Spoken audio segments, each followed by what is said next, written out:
여러분, 오늘 또 15차시, 어느새 우리가 15차시까지 왔죠. 그만큼 온라인 계약이 길어졌다는 얘기인데, 빨리 등교 계약해서 여러분들 얼굴 보면서 수업하고 싶네요.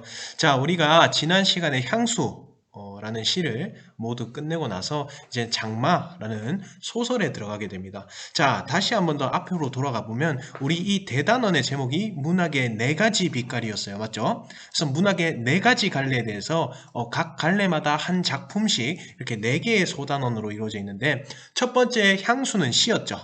근데 우리가 문학 갈래 중에서 어디에 속한다고 했었죠? 서정갈래에 속한다고 했었죠. 작가의 정서나 생각을 운율이 있는 함축적인 언어로 나타낸 걸 서정이라고 했는데, 자, 우리 두 번째는 뭘까요? 이 장마라는 소설은 어디에 속할까요? 그렇죠. 서사갈래입니다. 서사갈래. 서사라는 거는 생각사자, 그 다음에 서술할다 할 때 서자. 그래서 생각을 쓴다. 다시 말하면 어떤 이야기를 쓰는 것을 우리가 서사라고 합니다. 자, 그런데 그냥 서사는 그냥 이야기가 아니라 어떤 사실을 바탕으로 한 허구적인 이야기를 우리가 서사 또는 소설이라고 하는 겁니다. 자, 그래서 오늘 그 서사갈래란 무엇이며 특징이 무엇이 있고 또 이 서사갈래에 구성하고 있는 요소, 우리 시 같은 경우, 서정 같은 경우는 운율이라든가 화자, 심상, 표현, 기법 이런 것들이 구성 요소였죠. 그럼 소설은 도대체 구성 요소가 무엇이 있는지 같이 보도록 하겠습니다. 자, 그러면 장마 보기 전에 학습 목표 먼저 보도록 하겠습니다. 자, 학습 목표. 서사갈래의 특성에 따른 형상화 방법을 중심으로 작품을 감상할 수 있다. 자, 두 번째는 구성 요소와 전체의 유기적인 관계를 고려하여 소설을 감상할 수 있다. 자, 우리 소단원 1단원과 비슷한데요. 서사갈래의 특성을 알아야 되겠고 여기에 따라서 소설을 어떻게 형상화, 눈에 보이듯이 만들어내고 있는지 알아내는 것. 그 다음에 소설의 구성 요소는 무엇이 있고 소설 전체 작품과 어떤 관계를 맺고 있는지 알아보는 것이 우리 이 단원의 학습 목표가 되겠습니다. 자, 그럼 일단 서사갈래가 무엇인지부터 봐야겠죠. 개념 영상 먼저 보고 들어가도록 하겠습니다. 서사갈래란 무엇일까? 사람들은 이야기를 좋아하지. 설화, 전설, 민담, 소설 같은 서사갈래는 여러 문학갈래 중 가장 사랑받는 문학갈래일 거야. 그중 소설은 사람들에게 가장 친근한 서사갈래라고 볼 수 있지. 소설의 시작은 스페인 작가 세르반테스의 돈키호테. 처음으로 신이나 영웅, 왕같이 고귀한 존재가 아니라 평범한 인물이 주인공인 근대 소설의 시작이야. 우리나라에서 소설이라는 말이 처음으로 등장한 곳은 무신정권 시대의 문인이었던 이규보가 쓴 대군 소설이지. 소설의 대표적인 특성은 허구성과 서사성이야. 허구, 즉 사실에 없는 일을 사실처럼 꾸며 썼다는 얘기지.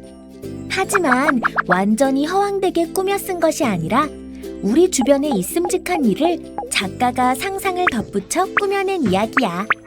물론 소설의 세부적인 갈래에 따라 판타지나 SF처럼 현실 세계에서 일어나지 않은 이야기를 다룬 소설도 있지만 그 안에서 펼쳐지는 인간관계, 갈등의 요소는 여전히 우리가 겪고 있는 것들과 비슷해. 소설은 기본적으로 인물, 사건, 배경으로 구성된다는 것은 잘 알고 있지? 소설이 이 세 가지 조건을 갖추고 시간 순서에 따라 이야기가 전개되는 것을 서사성이라고 해.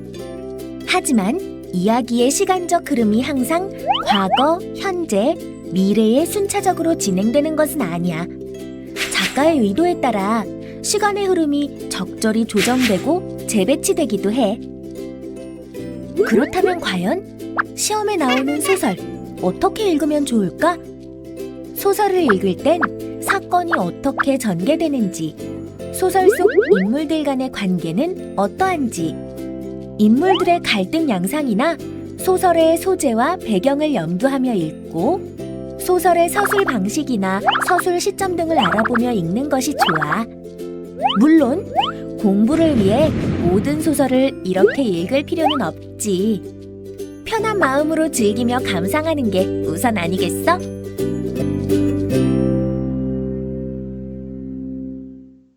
자, 모두 잘 봤나요? 서사갈래가 뭔지 핵심적인 요소를 이 동영상 안에 모두 다 담아 놓은 것 같습니다. 자, 그러면 선생님 메모장을 보면서 다시 한 번 더 정리를 한번 해보도록 하겠습니다. 자, 일단 서사갈래 중에는 엄청나게 많은 것들이 있어서 설화, 전설, 민담, 또 소설도 있었고 소설에서 또 고전소설들 이렇게 여러 가지 하위 분야가 있는데 그 중에서도 대표적인 하위 갈래는 소설이라는 겁니다.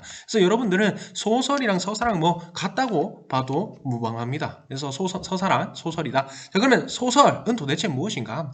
실제로 있었던 일, 사실을 바탕으로 한 허구적인 이야기라는 겁니다. 자, 소설과 항상 연결되는 게 뭐냐면 영화나 드라마예요. 여러분들 영화나 드라마 한 번쯤은 본 적이 있죠. 자, 이것을 글로 만든다면 소설이 되는 거예요. 영화나 드라마가 실제 이야기입니까? 아니죠. 가짜로 만든 감독이 만든 가짜 이야기예요. 그런데 그게 사실과 전혀 동떨어져 있습니까? 아니죠. 실제로 있었던 뭔가 현실에도 일어날 법해 한 내용들을 다루고 있잖아요. 그러니까 소설도 마찬가지죠. 실제로 있었던 사실을 바탕으로 한 허구적인 이야기다. 자, 아까 동영상에도 나왔지만 SF 소설이나 판타지 소설 같은 경우에는 현실과 전혀 동떨어진 이야기죠. 현실에서 일어나지 않는 일이지만 결국 거기에 등장하는 인물이라던가 어떤 배경이라던가 사건들이 우리 현실 세계에서 일어나는 그런 인물 간의 갈등과 유사하다라는 거죠. 그래서 다시 한 번 더 정리하면 실제로 있었던 사실을 바탕으로 한 허구적인 이야기다라는 겁니다. 자, 그래서 이 소설을 읽을 때 중요한 것은 어떤 허구적 시공간적 배경에서 이 인물들 간에 다루는 이 사건의 맥락을 찾는 것이 중요하다는 겁니다. 어쨌든 소설은 현실을 바탕으로 두기 때문에 이 안에서 일어나는 인물들의 관계라든가 갈등도 모두 현실에서 일어날 수 있는 것이라는 거죠. 그래서 인물들의 어떤 성격으로 인해서 또 어떤 관계로 인해서 이런 사건이 일어났는지 꼭 그 인과관계를 찾으면서 맥락을 짚어가면서 읽는 것이 바로 소설이 되겠습니다. 알겠죠? 자, 그래서 현실에서도 있을 법한 인물과 갈등을 다룬다라는 겁니다. 자, 아까 동영상에서도 나왔는데 소설의 구성 요소에는 무엇이 있었나요?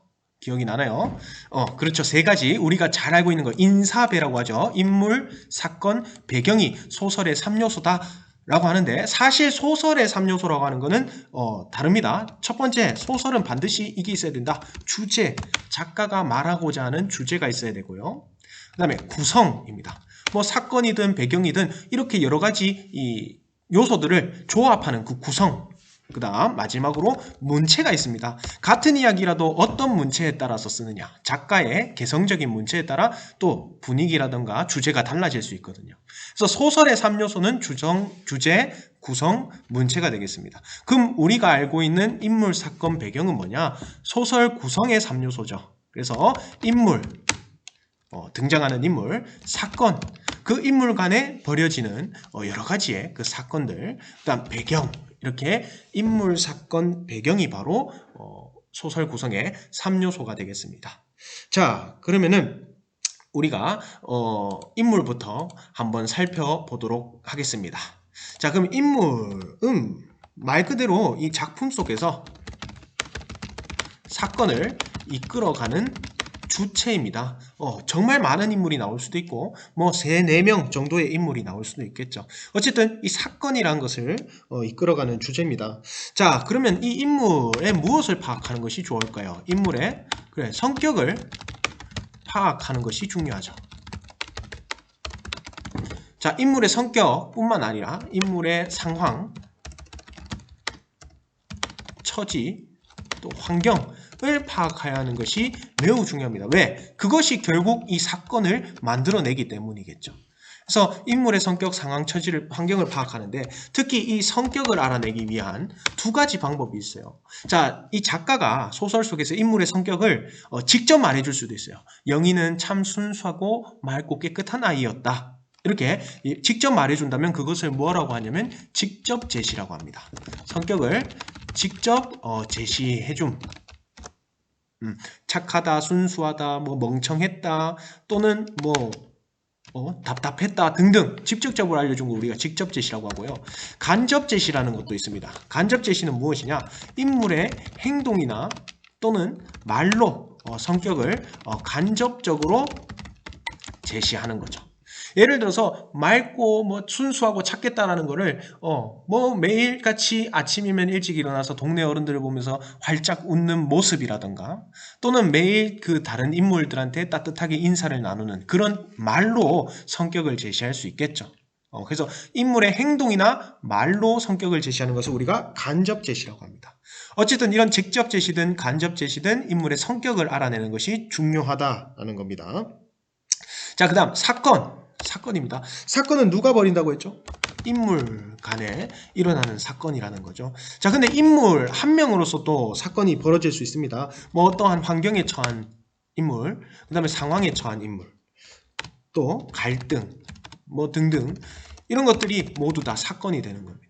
인물 간의 환경, 뭐 상황, 또 인물 간의 갈등 이런 것들이 하나의 사건이 되는 거죠. 근데 우리는 중요한 거는 중심 사건을 찾아야 된다는 거죠. 중심 사건. 이 작품에서 여러 가지 사건이 일어나겠지만 가장 핵심이 되는 사건은 무엇인가? 그것을 파악하는 것이 중요하겠습니다. 자, 그리고 사건만 아는 것이 중요한 게 아니라 결국에는 이 사건이 어떻게 해결되는지를 봐야 된다는 거죠. 결국 이 사건이 해결되는 방향이 작가가 지향하는 어떤 가치관이라든가 그렇게 되었으면 하는 소망을 담고 있는 경우가 많거든요. 그래서 사건이 해결되는 그 과정을 바라보는 것이 중요하죠. 자, 그래서 우리는 사건의 이 진행 상황에 따라 소설을 5단계로 나눕니다. 소설의 5단계. 자, 첫 번째 사건이 진행되기 전에 먼저 인물이 소개되고 배경이 제시되는 부분이 있어요. 그 부분을 우리가 발단이라고 합니다. 동영상에서도 나왔죠.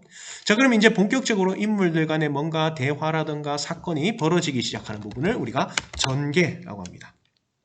자, 그러다 보면 같은 인물끼리는 뭐 이렇게 친해지겠고 또 반대되는 인물이 있겠죠. 그 반대되는 인물끼리는 또 이렇게 대립이 되거나 갈등이 일어날 겁니다. 그 부분이 위기라고 합니다. 갈등이 시작되는 부분.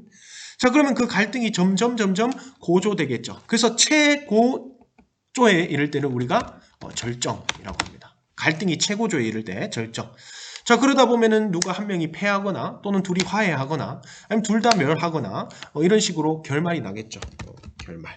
그래서 이렇게 5단 구성으로 이루어집니다. 소설의 5단 구성 또는 5단계라고 하는데 발단, 전개, 위기, 절정, 결말로 이루어진다. 선생님이 잠깐 인물에 대해서 조금 빠진 것이 있는데요. 자, 우리 사건을 중심적으로 이끌어가는 인물을 우리가 주동인물이라고 해요. 중심적으로 이끌어나는 인물. 그 다음에 그 인물과 대척점에 서 있는 반대되는 인물을 반동인물이라고 합니다. 자, 또 하나 더 있는데요. 일단, 자, 사건이 진행되는 동안 인물의 성격이 전혀 변하지 않아요. 처음부터 착하게 나와서 끝까지 착한 사람. 뭐 예를 들어서 고전 소설에 많이 나오죠. 흥부와 놀부의 흥부라든지 놀부라든지 이런 사람들은 한번 처음 시작부터 착했으면 끝까지 착하고 한번 나빴으면 끝까지 나쁜 성격 변화가 없는 인물을 우리는 무슨 인물이라 하냐? 평면적 인물이라. 한 명밖에 없다는 거야. 자, 그러면은 성격이 변하는 거야. 처음엔 착한 줄 알았는데 뒤에 가보니까 나쁜 놈이었고 또 처음엔 나쁜 사람인 줄 알았는데 알고 보니까 츤데레야. 착한 사람이었어. 이런 사람을 뭐라 그러냐? 입체적 인물이라 합니다. 왜? 성격이 여러 면을 가지고 있으니까 입체적인 인물이다. 이렇게 얘기를 합니다. 자, 그러면은 배경을 한번 볼까요? 배경은 우리가 쉽습니다. 그 작품 전체적인 시간적 배경. 뭐 예를 들어서 일제강점기가 될 수도 있고요. 또는 뭐 6.25 전쟁이 될 수도 있고 또 현대 시대가 될 수도 있고 도시화 산업화되던 80년대를 배경으로 할 수도 있겠죠. 자, 이 시간적 배경, 이 작품의 주제의식을 간접적으로 뭔가 전달하려고 하는 주제를 우리가 어느 정도 알 수 있다는 겁니다. 그 다음 공간적 배경, 뭐 도시가 될 수도 있고 시골이 될 수도 있고 그렇죠. 이 공간적 배경도 마찬가지 뭔가 주제를 암시적으로 나타내는 역할을 한다는 거. 자, 그래서 이렇게 인물, 사건, 배경, 소설의 구성의 3요소에 대해서 알아봤습니다. 자, 갈등은 말 그대로 다른 말로 대체한다면 우리가 대립이라고 할 수 있겠죠. 대립. 벌스라고 할 수 있겠죠. vs, 벌스. 자, 이 벌스, 대결이라는 것은 반드시 인물이 2명 있어야 된다? 아니죠. 갈등은 자기 혼자서도 갈등할 수 있는 거예요. 예를 들어서 중국집에서 내가 짜장면을 먹을까? 짬뽕을 먹을까? 고민하는 것처럼 인물, 내면에서 일어나는 갈등도 우리는 갈등이라고 합니다. 자, 그런 갈등을 우리는 뭐라고 할까요? 내적 갈등이라고 하죠. 내적 갈등은 한 인물의 내면에서 일어나는 어떤 고민이라든가 가치관의 상충이 일어날 때 우리는 내적 갈등이라고 합니다.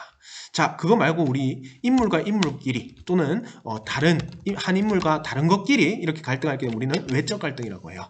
외적 갈등의 종류는 여러 가지가 있는데 첫 번째는 인물과 인물이 대립할 수 있어요. 주동 인물과 반동 인물이 대립할 수도 있고 또 인물과 사회가 대립할 수도 있겠죠. 어떤 자본주의 사회나 또는 뭐 이런 소외되는 이 소시민들이 소외되는 이런 사회에서 대립하려고 하는 이런 인물, 개선하고자 하는 인물 이런 것도 있겠고 또 인물과 또 환경 간의 갈등도 있을 수도 있고 인물과 운명 간의 갈등도 있었겠죠. 아버지를 아버지라 부르지 못하고 형을 형으로 부르지 못하는 그 홍길동의 첩의 자식이라는 그 서자의 운명을 이겨내고자 의적이 되죠. 그래서 이런 것들 모두 다 외적 갈등이라고 합니다. 자, 그 다음 가장 중요합니다. 오늘 했던 것 중에 자, 이 소설에서는요. 소설에 등장하는 서술자라는 사람이 있는데 이 서술자는 작가랑 다른 개념입니다. 작가랑 달라요. 작가는 말 그대로 소설을 창작하는 사람이죠. 자기가 다 만들어내는 거야. 마치 신과 같은 존재죠. 창조자예요, 창조자. 그럼 서술자는 뭐냐면 소설에서 이 이야기를 전달해주는 사람이에요. 눈에 보이진 않겠죠, 당연히. 글 안에 있으니까. 이 서술자라는 사람은 소설에 반드시 등장합니다. 우리 시에서 화자라고 했었죠. 작가의 대변인, 작가를 대신해서 말하는 사람. 그 사람과 똑같은 역할을 한다고 보면 돼요. 이야기를 대신 전달해주는 사람을 우리는 서술자라고 한다. 자, 그런데 이 서술자가요, 우리가 크게 두 가지 종류로 봅니다. 서술자가 예를 들어서 작품 안에서 우리에게 이야기를 해줘요. 그 말인즉슨 뭐냐면 나로 등장하는 거예요. 나는 오늘 외삼촌을 만났다. 외삼촌은 오늘따라 무기력해 보였다. 왜 그런지 모르겠지만 엄마와 다퉜기 때문이다. 뭐 이런 식으로 나가 등장한다. 그러면 우리는 뭐라 그러냐면 이것을 1인칭 시점이라고 그럽니다. 1인칭 시점. 자, 근데 그게 아니라 작품 밖에 등장한다. 그러면 나가 있겠어요, 없겠어요? 나는 존재하지 않는 거죠. 나는 아니에요. 자, 이 작품 안에 있는 나는 서술자인 동시에 등장인물이겠죠. 등장인물. 근데 여기서는 등장인물로 서술자가 나오지 않아요. 마치 이 전체적인 이 사건과 이야기를 밖에서 바라보는 듯한 느낌을 주죠. 그래서 나는 안 나오고 그냥 인물들의 이름만 나오는 그런 소설들이 있습니다. 그런 소설을 우리는 3인칭 시점을 가지고 있다고 얘기를 해요. 자, 근데 여기서 또 두 가지로 나뉘죠. 자, 1인칭 시점 중에서 이 나가 주인공인 경우 우리는 뭐라고 그러냐면 1인칭 주인공 시점이라고 합니다. 한 번은 들어봤죠? 1인칭 주인공 시점. 내가 주인공이면 1인칭 주인공 시점인 거예요. 자, 근데 여기서 나오는 나가 주인공이 아니라 주변 인물이거나 주인공을 관찰하는 경우는 우리는 뭐라 그러냐면 1인칭 관찰자 시점이라고 해요. 나가 등장하지만 걔가 주인공이 아닐 수도 있잖아. 맞지? 이게 나가 아니라 어떻게 작품 밖에서 전체적인 인물들의 이런 사건들과 이야기들을 전달해주는 사람들을 우리가 3인칭 시점이라고 했는데 그 3인칭 중에서도 단순히 인물들의 행동과 말만 제시해주는 서술자 같은 경우 예를 들어서 뭐 CCTV 같은 거예요. 그냥 행동과 말만 녹화해서 보여주죠. 그 사람이 어떤 생각을 하는지, 어떤 성격을 가지고 있고, 어떤 환경에서 자랐는지 이런 것들은 말해줄 수가 없는 거죠. 자, 이렇게 행동과 말만 제시해주는 서술자를 우리는 3인칭 관찰자 시점이라고 합니다. 1인칭에도 관찰자 시점, 3인칭에도 관찰자 시점이 있죠. 자, 이것과 달리 인물들의 행동, 말은 당연히 제시해주고 플러스로 인물들의 심리, 그 다음에 환경, 자라온 환경이라든가 배경, 전부 모든 이야기의 전체를 다 알려주는 서술자가 있어요. 모두 알고 있는 서술자가 있습니다. 이런 시점을 우리는 뭐라고 그러냐면 마치 신같이 인간의 내면 심리까지 다 싹 꿰뚫어 보는 거예요. 그래서 전지전능하다라는 말 들어봤죠? 그래서 전지적 작가 시점이라고 합니다. 자, 그래서 소설은 이렇게 4가지 시점이 있어요. 서술자가 어떤 역할을 하는지, 어떤 위치에 있는지에 따라서 1인칭 주인공 시점, 1인칭 관찰자 시점, 3인칭 관찰자 시점, 전지적 작가 시점이 있더라라는 거. 자, 그래서 서술자는 어찌됐건 간에 소설에서 이야기를 전달해주는 사람입니다. 자, 여기까지 서술자 다 됐죠? 자, 그러면 소설을 읽는 팁 한번 말해보도록 하겠습니다. 자, 소설을 읽을 때 그러면 도대체 뭐에 주목해서 읽어야 되는가? 첫 번째, 인물의 이 특징, 아까 선생님이 말했듯이 성격이라던가 배경, 자라온 환경 이런 거를 잘 파악해야죠. 그래야 이 인물이 주인공인지 또 사건을 어떻게 이끌어 나갈 건지 예측할 수가 있잖아. 맞지? 그 다음, 그 인물들이 만들어가는 이 이야기, 다시 말하면 사건이 뭔가, 중심 사건이 뭔가, 그 다음에 갈등, 주요 갈등이 뭔가를 파악하자. 됐습니까? 이 인물들도 우리와 전혀 다른 사람이 아닌 인물들이 아니란 말이야. 우리가 살아가는 것과 같이 똑같은 모습으로 살아가고 있기 때문에 인물들의 그 상황과 배경, 성격을 이해하면서 이 인물이 어떻게 행동할지, 어떤 이야기를 만들어가는지를 맥락을 파악하자는 거예요. 자, 그 다음 사건과 관련된 소재, 죄송합니다. 소재, 또 배경, 시공간적 배경이죠. 이것을 이해해야 된다. 배경의 역할을 이해해야 된다.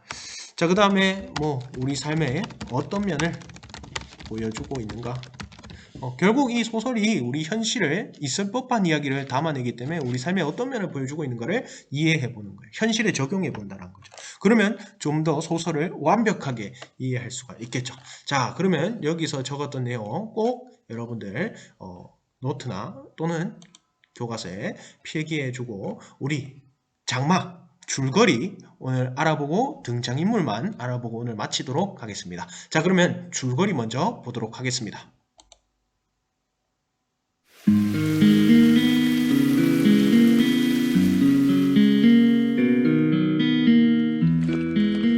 할머니와 외할머니가 함께 살기 시작한 것은 순전히 전쟁 때문이었습니다.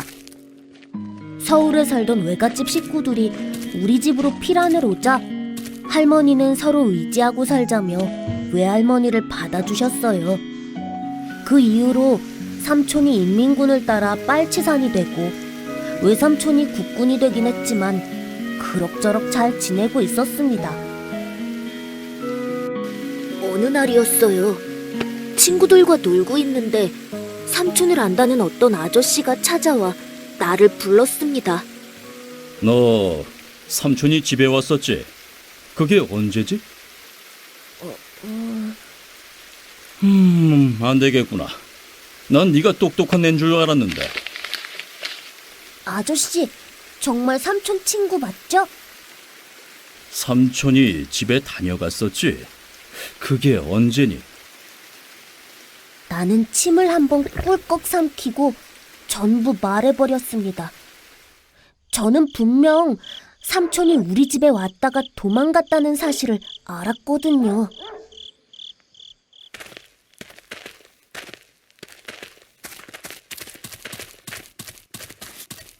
저놈! 이 철딱선이 없는 것! 겨우 양과자 한 조각에 삼촌을 팔아! 아이고, 어린 것이 뭘 알겠어요. 아이고, 글쎄, 이거 놓으세요. 아이고!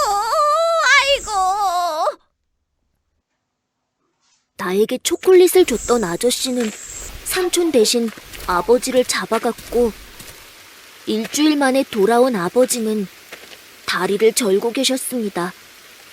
나를 나무라는 가족들의 눈초리 속에서 나의 편이 되어준 사람은 외할머니였습니다. 그러던 어느 날 밤 군에 나가 있던 외삼촌의 전사 통지서가 왔습니다.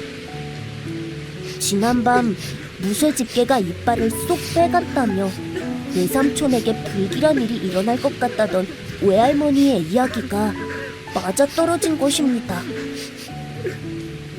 쏟아져라! 더 쏟아져라! 바위 사이에 있는 빨갱이들마저 다 쓸어가거라. 그려 옳지. 하나님 고맙습니다. 아니 천호인 내가 죽으려고 환장을 했나? 지금 여기가 누구 집인 줄 알고 쳐 난리야? 애비야, 네 동생 죽으라고 고사 지내는 저 양반 당장 쫓아내지 않으면 내가 나갈란다. 있으라도 안 있을란다.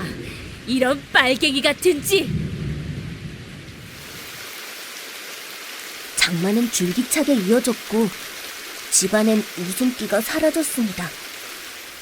왠지 희망에 차 있는 사람은 할머니뿐이었습니다. 고모와 함께 용한 점쟁이를 만나고 온 할머니는 점쟁이가 삼촌이 돌아올 날짜를 점지해줬다면서 그날만을 오매불망 기다리고 있었습니다. 아이고, 어찌 이렇게 비가 계속 온다니. 우리 애가 틀림없이 읍내 쪽으로 올 텐데 강이 저 모양이니 야단이다. 드디어 그날이 왔습니다. 할머니는 방과 대문에 온통 불을 밝히고 삼촌이 좋아하는 호박전을 잔뜩 만들었습니다. 정말로 삼촌이 돌아올 것인가 궁금해하는 마을 사람들도 모두 모였습니다. 그러나 정작 우리 집 대문으로 들어온 것은 삼촌이 아니라 구렁이였습니다. 사람 키보다 훨씬 큰 구렁이. 누런 비늘 가죽이 번들거리는 구렁이 말입니다.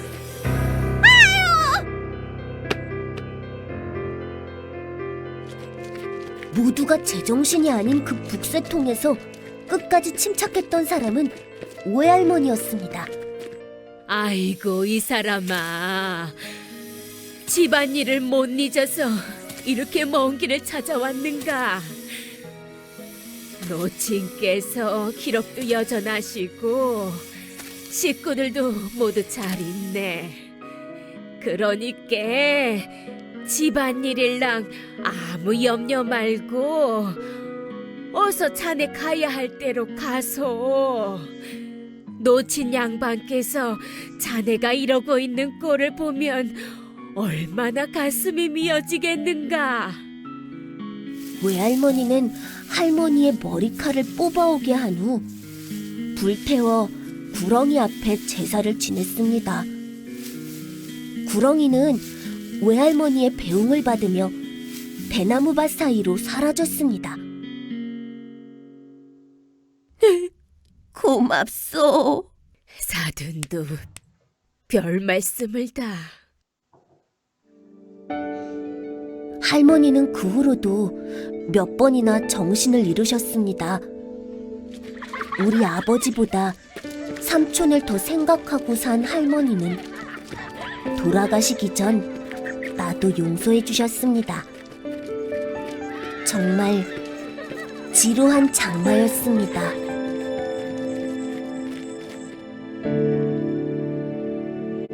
자, 여러분들 모두 잘 봤나요? 자, 이 장마를 다음 시간까지 읽어보고 선생님이 내준 그 과제물의 줄거리 확인, 빈칸 문제 그거 풀어서 카페에다가 탑재하는 것이 우리 과제입니다. 자, 그러면 등장인물만 마지막으로 소개하고 이 시간 마치도록 하겠습니다. 자, 이 장마라는 소설 배경은 일단 6.25 전쟁 시기인 것 같아요. 그리고 삼촌 같은 경우는 빨치산이 뭐냐면 우리 북한 공산군의 어떤 비밀 작전 요원이라고 해야 될까요? 북한 공산군에 소속돼 있고요. 외삼촌 같은 경우는 국군이었죠. 다시 말하면 6.25 전쟁이었으니까 이 둘은 적관계였겠죠. 자, 삼촌과 외삼촌은 등장하지 않지만 대신해서 할머니와 외할머니가 등장하게 됩니다. 그렇죠? 그리고 이 작품의 주인공이라고 해야 될까요? 주인공이 아니라 이 주인공들은 외할머니와 할머니겠죠. 이 외할머니와 할머니를 관찰하고 그들의 관계를 이야기를 전달해주는 나라는 주인공이자 서술자가 등장하죠. 자, 우리 앞에서 봤죠? 이 나가 등장하면 소설은 일단 1인칭이다. 그렇죠? 그러면 한번 보도록 하겠습니다. 자, 자, 일단 동만은 어떤 인물일까? 자, 동만이는 지루한 장마는 계속되는데 할머니와 외할머니 사이는 살얼음판 같아요.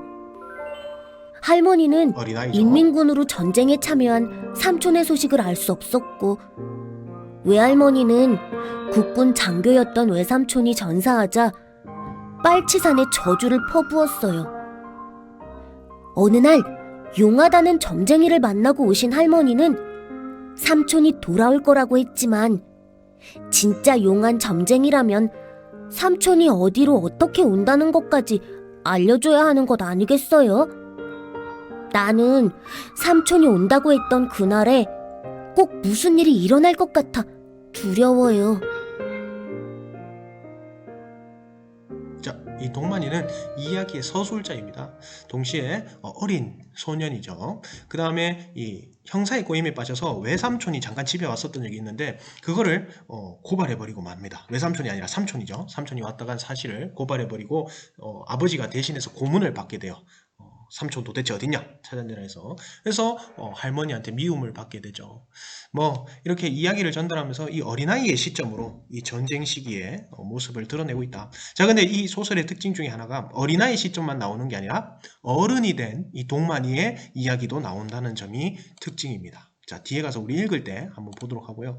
자, 두 번째 등장인물 외할머니 보도록 하겠습니다. 지난밤 꿈에 무쇠 집게가 입 안으로 쑥 들어오더니 내 이빨을 옴싹 빼가는 것 아니겠는가. 필히 전쟁에 나가 있는 아들내미한테 불길한 일이 생길 거라고 생각했지. 그러더니 기연씨 내 아들놈의 목숨을 꼴갱이들이 싹 뺏어가 불었구먼. 그래도 어쩌겠소. 사돈댁 둘째 아들이 원수 같은 꼴갱이긴 하지만 사돈의 귀한 아들이니 구렁이가 되어 돌아왔어도 잘 달래서 보내줘야지. 자, 이 외할머니의 아들 외삼촌은 국군 장교입니다. 우리 남한 편이죠. 그래서 아들이 전쟁에서 전사해서 아들을 잃고 이 전쟁에 죽인 북한군들 빨치산을 저주하다가 할머니랑 대립하게 됩니다. 갈등이 생기게 되는 거죠. 자, 그런데 결국 할머니의 아들인 삼촌도 결국 죽어서 구렁이가 태어나서 돌아오게 되죠. 그래서 이 기절한 할머니 대신 이 구렁이를 위로해주고 한을 풀어줬던 역할을 하면서 갈등이 마무리됩니다. 자, 그 다음 할머니 보도록 하겠습니다. 난리통에 오갈 데 없는 처지 보듬어서 방 한 칸 내줬더니 은혜도 모르고 꼴갱이들 싹 쓸려가라고 저주를 퍼부으면 쓰나. 그 말은 내 아들더러 죽으라는 말인감? 아주 손주랑 외할미랑 전부 우리 집안 씨를 말릴 셈인가 보다 했지. 에휴, 그래도 힘들게 찾아온 우리 아들 혼을 달래서 보내주는 걸 보고 화 풀고 다 용서하기로 했소. 자, 이 할머니를 보면요. 아들은 빨치산 북한 인민군 소속이었고 이 아들이 살아 돌아올 것을 믿고 점쟁이의 말을 믿고 계속 기다렸었죠. 근데 결국 죽은 아들을 보고 나서 기절하게 되죠. 그 대신에 이 외할머니가 구렁이를 달래서 보내주게 돼서 갈등을 해소하게 됩니다. 자, 전체적인 이야기는 여기까지고요. 우리 다음 시간에 이 장마 꼭 읽어볼 수 있도록 합시다. 자, 우리 여기까지 마치겠습니다. 감사합니다.